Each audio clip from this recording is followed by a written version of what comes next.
Setelah itu gedor-gedor lagi. Kamar Pintu. tengah, iya pintu yang tetap ya, pintunya itu yang di tengah itu gedor-gedor lagi. Ya Allah, saya baca setelah sholat itu saya baca semua, apa semuanya yang dibaca wes ya. Apalagi nih ya gitu, saya posisi wes takut.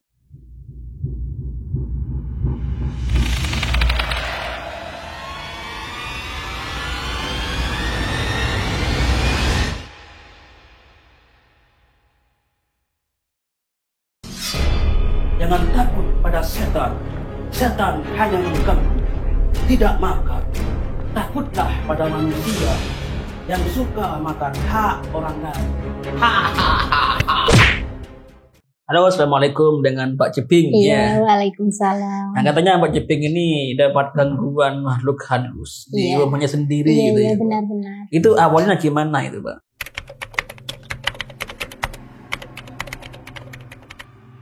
Sebenarnya kejadiannya itu sudah lama, waktu saya SMP. Oh, masih SMP. Iya, masih SMP. Kan kalau akhir semester itu kan ada acara rekreasi gitu Ya, kan. benar-benar. Iya.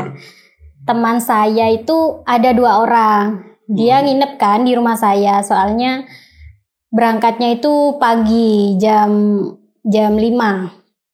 Jadi teman-teman itu siap-siap. 2 orang ini nginep di rumah Mbak ini. Iya, mau berangkat ke sekolah itu langsung dari rumah. Kita itu ngobrol di depan, di teras rumah itu.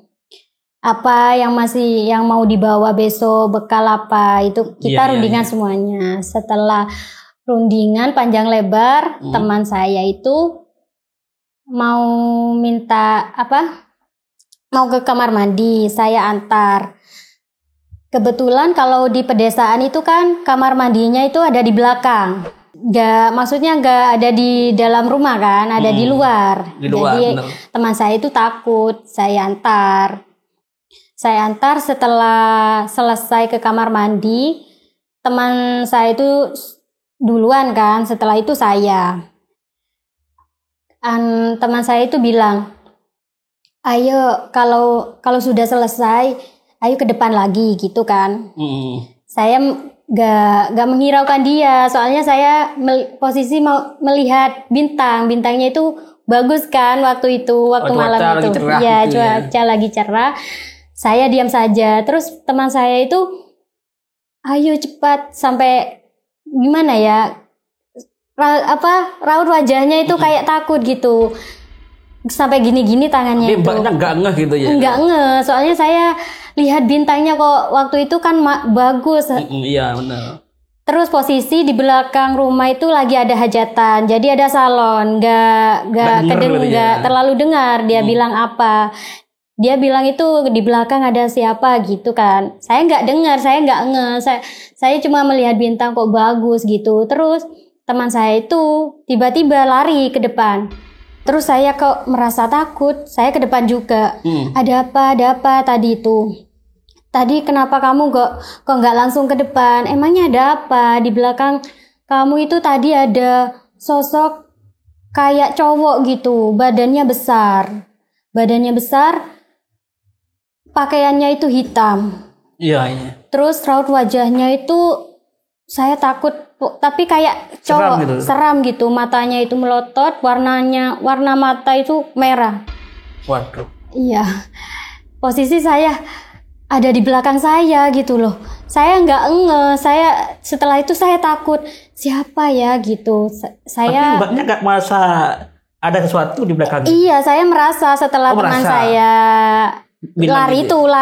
Saya juga merasa takut. Iya. Setelah itu ada siapa ya gitu, saya bilang sama bapak saya, kok ada orang di belakang. Terus saya suruh bilang sama Pak RT, saya lapor. Kebetulan Pak RT-nya itu masih saudara. Saya langsung ke rumahnya Pak RT. Setelah itu saya bilang sama Pak RT, langsung Pak RT cari di belakang rumah itu sama bapak. Takutnya itu kan ada orang, maksudnya bukan sosok lah. Takutnya orang cuma ingin apa gitu, rampok lah maksudnya.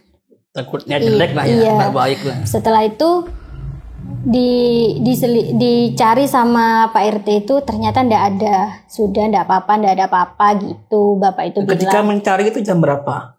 Itu masih ndak terlalu malam sih, sekitaran jam 8. Oh, jam 8. Iya, jam 8. Berarti yang ngobrol dengan temannya Mbak ini mungkin maghrib itu mungkin Isya itu mungkin ya. Ya, yang setelah sholat Isya, setelah sholat Isya itu. Setelah itu saya langsung di kamar, soalnya posisi teman saya kan sudah takut. Ada apa gitu, ada siapa tadi itu, ndak apa-apa, ndak ada apa-apa gitu. Setelah itu saya tiduran di kamar itu, sudah yuk kita istirahat, besok kan masih mau berangkat pagi gitu kan. Setelah itu kan di rumah saya itu kan ada pintu tengah. Ada yang gedok-gedok. Saya buka, kok ndak ada orang. Mungkin kukira ibu, ternyata bukan. Saya buka, kok ndak ada. Sudah, saya nggak bilang sama teman saya, soalnya posisinya teman saya itu sudah takut. Setelah itu saya cek depan, ternyata ibu ada di depan sama bapak. Setelah itu, kan posisi di rumah itu toko. Waktu jam 9 ada orang beli-beli. Jam 9 ada orang beli-beli. Kebetulan yang beli itu Pak Ustadz yang ada di desa saya itu. Gedor-gedor pintu itu tambah kencang gedor-gedornya itu. Iya, sampai siapa yang gedor-gedor? Biasa. Terus bapak itu bilang, emang biasa Ustadz itu di rumah ini emang kayak gitu. Padahal posisi itu masih jam 9 masih nggak terlalu malam kata. Setelah itu coba ambil garam gitu sama Pak Ustadz itu. Terus sama Pak Ustadz itu dibaca-bacain. Diberi garam di sekitar pintu itu, dibaca-bacain tambah kencang. Oh, tambah kencang. Iya. Saya posisi takut sama teman-teman itu yang ada di kamar. Saya keluar. Iya. Setelah itu kok nggak ada orang gitu. Terus sama Pak Ustadz terus dibacain, disiram. Setelah itu dia tidak gedor-gedor lagi. Setelah dibuka nggak ada.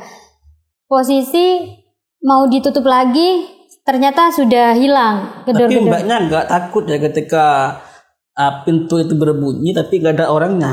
Takut lah. Iya, emang kata bapak itu dari dulu mulai saya masih belum ada itu emang di rumah itu sering terjadi hal-hal aneh seperti itu. Temannya gimana ketika ya takut. Setelah itu sudah tidur gitu katanya. Sampai jam 4 saya siap-siap sama teman-teman itu. Jam 4 subuh itu? Iya, saya siap-siap. Setelah itu saya berangkat rekreasi itu. Setelah pulang rekreasi itu saya kan pulangnya itu jam 8. Dijemput dari sekolah itu saya pulang jam 8. Setelah itu saya pulang ke rumah langsung cuci muka. Saya langsung tidur. Setelah tidur jam 9 saya bangun kan masih belum posisi, saya belum sholat kan. Setelah langsung tidur, sudah capek. Jam 9 saya ke kamar mandi, ibu sama bapak itu sudah tidur. Saya ke kamar mandi sendirian. Kok ada seperti bunyi air, kan kamar mandinya itu kan dua pintu kan. Saya ke mana? Kamar mandi yang satunya itu posisi tidak ada orang. Setelah itu kok ada bunyi. Dua kamar mandi dempetan. Iya. Bunyi air. Siapa ya gitu. Bapak sama ibu kayak tidur sudah. Saya penasaran. Saya panggil, Pak, bapak ini gak ada jawaban. Terus ibu gitu kan. Iya. Gak ada. Kok gak ada suara gitu. Saya langsung ke depan, ke rumah. Maksudnya itu saya sholat. Siapa ya tadi itu? Posisi saya takut terjadi yang seperti kemarin malam itu lagi. Setelah itu gedor-gedor lagi. kamar tengah. Iya, pintu yang tetap ya, pintunya itu yang di tengah itu gedor-gedor lagi. Ya Allah, saya baca setelah sholat itu saya baca semua, apa semuanya yang dibaca wes ya. Apalagi nih ya gitu, saya posisi wes takut, saya capek mau tidur lagi wes sudah nggak bisa. Terus saya panggil bapak, Pak itu apa dia gedor-gedor lagi gitu sama bapak itu. Terus bapak bilang, nggak usah takut, sudah tidur. Bapak itu saya nggak tidur, saya posisi takut sudah, sama ibu itu sudah bangun. Setelah itu bapak itu manggil Pak Ustadz yang kemarin itu, dia datang lagi, terus dibaca, suruh ambil garam, suruh baca apa yang bisa, suruh dibaca gitu. Manggil Ustadz ini? Iya, yang kemarin malam itu. Setelah tapi itu. Jaraknya dengan Pak Ustadz ini jauh nggak? Enggak. Oh, dekat. Posisi cuma dekat desa. Setelah itu sama Pak Ustadz itu dibacakan lagi, diberi garam lagi. Saya takut waktu itu, nggak bisa berkata apa-apa lagi, kok bisa setiap hari digituin gitu. Emang terus Pak Ustadz itu bilang sama bapak, emang sering terjadi kayak gini tak? Iya, dari dulu sudah gitu. Pak Ustadz itu akhirnya ngasih kita saran, kalau bisa di rumah ini adakan acara sholawatan kayak apa itu? Al-Banjari ya, kayak semacam itu. Ya sudah Pak Ustadz, kalau itu memang buat tenang, nggak ada gangguan seperti ini lagi, kita usahakan gitu. Setelah itu beberapa hari kemudian sama bapak itu diadakan acara itu di rumah. Setelah selesai acara malamnya itu nggak ada lagi ada perubahannya itu nggak terlalu nggak ada gedor-gedor di kamar mandi, nggak ada apa lagi, kayak tenang gitu. Setelah itu saya ngasih saran sama bapak untuk diadakan lagi setelah beberapa bulan kemudian, kan sudah tidak setakut kayak yang kemarin gitu. Setelah diadakan acara itu, saya usul sama bapak kalau diadakan lagi. Setelah itu ada lagi, ternyata saya tanya lagi sama Pak Ustadz, gimana Pak Ustadz, sudah nggak ada gangguan lagi sudah nggak ada gitu sama Pak Ustadz itu. Setelah itu, emang makhluk itu makhluk apa sih Pak Ustadz gitu kan, saya nanya sama Pak Ustadz itu, sama bapak juga. Iya, itu nggak ada, itu jin gitu sama sama Pak Ustadz itu. Nggak apa-apa, yang penting nggak ganggu lagi, nggak apa-apa, jangan takut sudah, yang penting diadakan sholawatan. Setelah itu saya punya inisiatif untuk ikut acara kayak gitu. Biar di rumah itu ikut organisasi dah. Iya, biar di rumah itu tidak ada gangguan seperti itu. Soalnya saya takut. Setelah itu kan tiba gitu, saya ikut. Ternyata setiap Jumat kan di rumah kayak arisan gitu.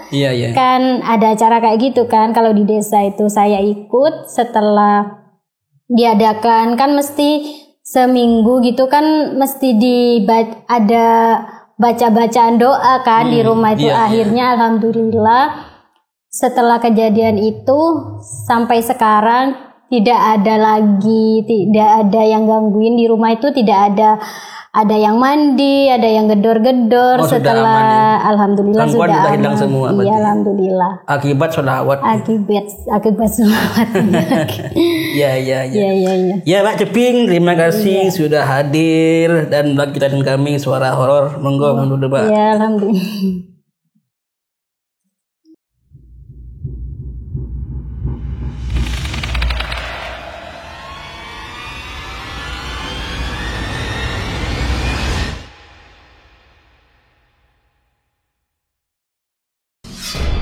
Jangan takut pada setan. Setan hanya mengganggu, tidak makar. Takutlah pada manusia yang suka makan hak orang lain. Hahaha.